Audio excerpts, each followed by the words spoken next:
Hey guys, Spirit of the Law here. In this two-part mini-series, we're going to go through one unique fact about every castle unique unit. If this topic sounds a little familiar, I did a similar thing for every civilization last year, but now we're getting even more granular. We'll jump in alphabetically, starting with the Arambai.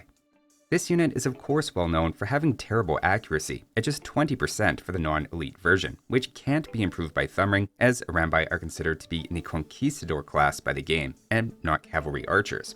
What's worse, missed shots typically do half their usual damage to unintended units they connect with. That said, Arambai have a very unusual property, where their missed shots still deal 100% damage, as if they were the intended target. That means even with their terrible accuracy, most of their attack is fully delivered against a large mass of enemy units, especially at close range. If anything, in some situations, their low accuracy is maybe even an advantage, and may just help avoid overkill. Next up, for the Ballista Elephant, despite being affected by siege engineers and taking anti-siege bonus damage, maybe counterintuitively, they're actually not classified as siege by the game, and are instead considered cavalry. That means despite being very siege adjacent, unlike proper siege units, they can be garrisoned and healed by monks, though it also means they can be converted by enemy monks without redemption. If anyone has any theories about where those siege engineers are, by the way, I'd love to know, as the Ballista Elephant seems to have things handled all on its own. Moving on to the Berserk, by far my favorite fact about them is that between their healing and the elite skirmisher's slow fire rate, an elite Berserk can survive perpetually against a single elite skirmisher without a monk to heal it. If only Boromir was a Berserk, it turns out he might have been just fine. Next up, for the Boyar, this is sometimes touted as the Slavs version of the Paladin, given their Nightline maxes out at Cavalier, and elite Boyars have a comparable cost and pretty beefy stats like a Paladin, albeit with lower HP. Their fun fact is despite their lower HP, they can in fact beat every Paladin or Cavalier in the game one-on-one, including Lithuanians with 4 relics, Franks, Teutons, Bulgarians, and Malians. Moving on to the Camel Archer, these are unique for lots of reasons among Camel units, being the only Camel with base Pierce armor, and also to not have a bonus against Cavalry. But one interaction you may not have realized is how good they are against Elephant Archers. Camel Archers have +4 growing to +6 against all types of Cavalry Archers, and Elephant Archers aren't just considered Cavalry Archers for this purpose, but they then take 4 extra damage from anti-Cavalry Archer attacks. This means an elite Camel Archer deals not 6, but 10 extra unblockable damage per shot, generally trading well against this much larger and more intimidating animal. Next up, it's not a castle unique unit per se, but I'll throw in the Caravel. Now back in the day, I noticed if you attack it with a melee unit, its bolt fires backwards, though unfortunately the devs hate fun, so they took that away. But even still, attacking it up close essentially removes its pass-through ability, and instead its projectile just fires straight down. The same thing actually happens with Ballista Elephants as well, and while I'm not sure if that's useful information in practice, that wasn't really a promise I ever made about any of these facts. Also, we should appreciate that an elite samurai can take down a boat single-handedly while under fire. That's pretty metal. Moving on to the Cataphract, a fun fact about them is that a quirk of their elite upgrade is it drops their attack rate from every 1.8 to 1.7 seconds. Most cavalry tend to attack every 1.9 seconds, including the Paladin and Hussar, with Cavalier being a little bit faster attacking at 1.8 seconds. This all means elite Cataphracts actually have the fastest attack rate of any cavalry unit outside of Bulgarians with their stirrups tech. It's a very small difference, but it's just one more cool aspect of elite Cataphracts specifically. Next up, for the Centurion, we all know about their ability to boost the attack rate and movement speed of nearby militia units. What you may not know is that Centurions and elite Centurions do this independently of each other. If you have elite Centurions and convert a non-elite one, or as a non-Roman civ can get 1 converted of each, they stack together, giving a speed boost of 25%, putting swordsman speed on par with Eagle Warriors, and then an attack rate boost of +50%. Suddenly, a Japanese player after a couple of conversions can have supercharged champions, attacking at double the standard rate, making quick work of many melee units. Moving on to the Chakram thrower, in a lot of ways they're very reminiscent of Scorpions, dealing some pass-through damage to units a couple of tiles behind their target. Unlike Scorpions though, their pass-through attack doesn't deal half damage to those secondary units, but it's full attack, similar to the Arambai. Originally, it was only half as expected, but in a patch shortly after release, their attack was lowered and the pass-through damage was increased to emphasize that ability. It really adds to the bowling ball look of the unit knocking down a few rows of units in a single volley.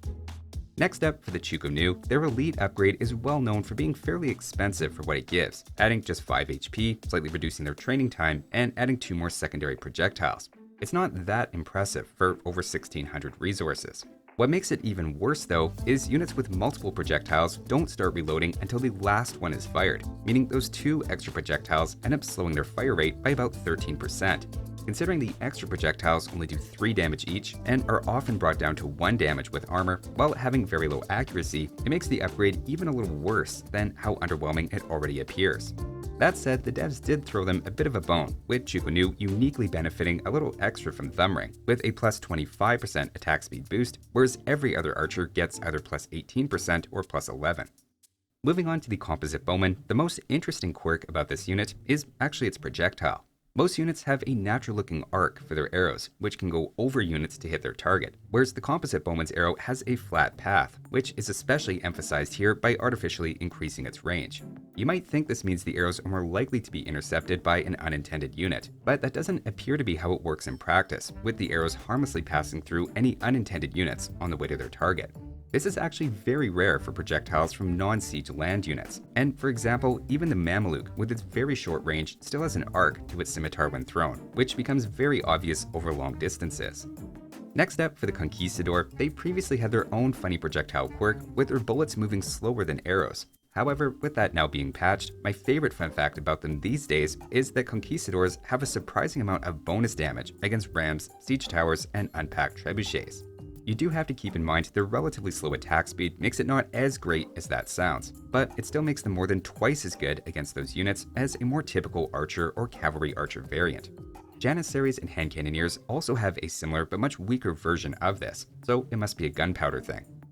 Moving on to the Flaming Camel, while they're not technically a castle unique unit anymore, I want to point out there's a not well publicized sort of buggy cheat code involving them, where typing chameleon but spelled with the word camel at the start turns Berber camel archers into flaming camels.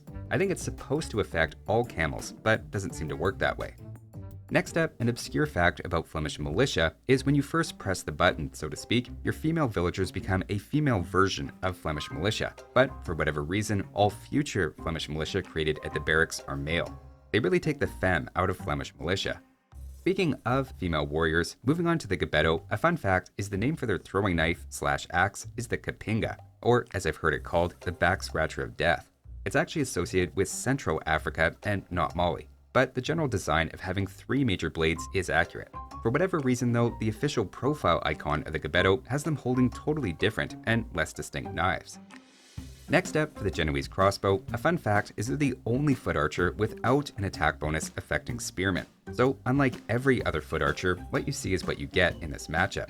Presumably, that's to give the regular crossbow line still a specialty role in the Italian tech tree, or the devs just really wanted to emphasize the Genoese crossbow as anti-cavalry specifically.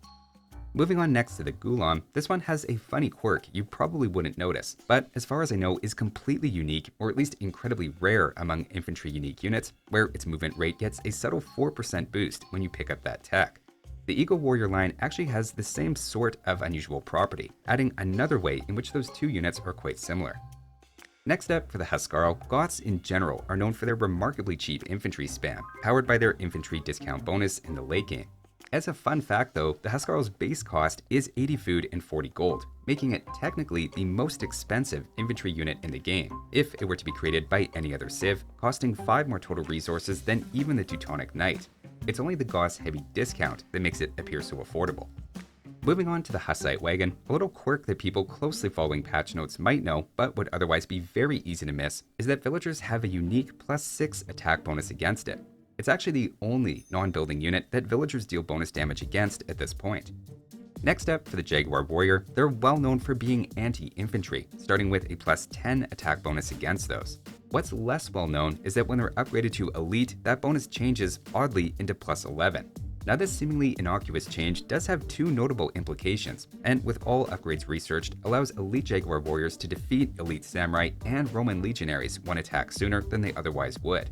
I assume the Samurai was the original reason for this small tweak, as it makes them about equally matched in combat head-to-head, but we'll probably never know.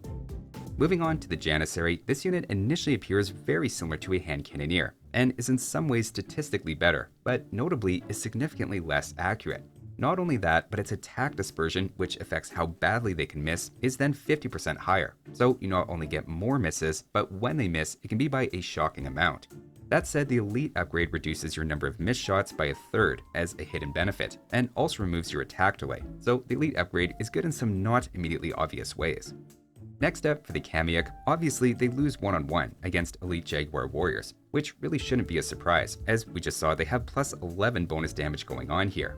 However, unleashing the power of mass Kamayuks, they actually win that fight with equal resources and sufficiently large armies on both sides. Not only is it more anti-cavalry, but appears to even be more anti-infantry than the Jaguar Warrior in large numbers, all with the help of no extra bonus damage. Quite simply, the power of one more range is the hardest counter in the game against AoE2's pathing. Moving on to the Karambit Warrior, they objectively had the most dramatic glow-up of any unit in Definitive Edition, going from a face only a mother could love into a total Giga Chad. After a bad breakup, sometimes the best thing you can do is hit the gym and work on yourself, with Karambit Warrior being a great example of that paying off. His early investment into Karambit coin also helped him afford the reconstructive jaw surgery, which adds a lot to the whole package as well. Next up, for the Keshik, their most interesting aspect is of course the ability to generate gold while fighting. What you may not realize is that a Byzantine monk healing at, of course, double speed from a team bonus can offset the damage of a non-elite Keshik even with all attack upgrades against any Byzantine unit with 4 armor, having a little extra wiggle room left over. That means in a diplomacy game, you could theoretically give a Tatar player an infinite source of gold by having some units on no attack stance, in this case letting the Tatar player generate 109 gold per minute. That may not be worth the 10 of your units and 5 of your allies being tied down, but I'll leave that up to you to decide. Moving on to the Kipchak, this is of course a unit that can be shared with allies after researching a unique tech, giving allies 5 free Kipchaks for every one of their castles. What you may not know is this even applies to any future castles your allies haven't built yet, so there's no advantage in delaying the tech or waiting for your allies to finish any castles they've started. And finally, for the Konnik, my favorite fact about them is that if one is converted and has heresy, the Konnik and horse appear to die, but then the rider gets back up. Apparently, it's the horse that gets converted on the first try, which seems like a bit of a strange choice by the monk if we're being honest. So that concludes the first half of the unique units, running through letters A to K, and in the next video we'll complete the list from L to W. Big thanks to James, Jared2142, Justin, Samantha, Stephen, Woodruff, and everyone else on Patreon for their incredible support. Thanks for watching, and I'll see you next time.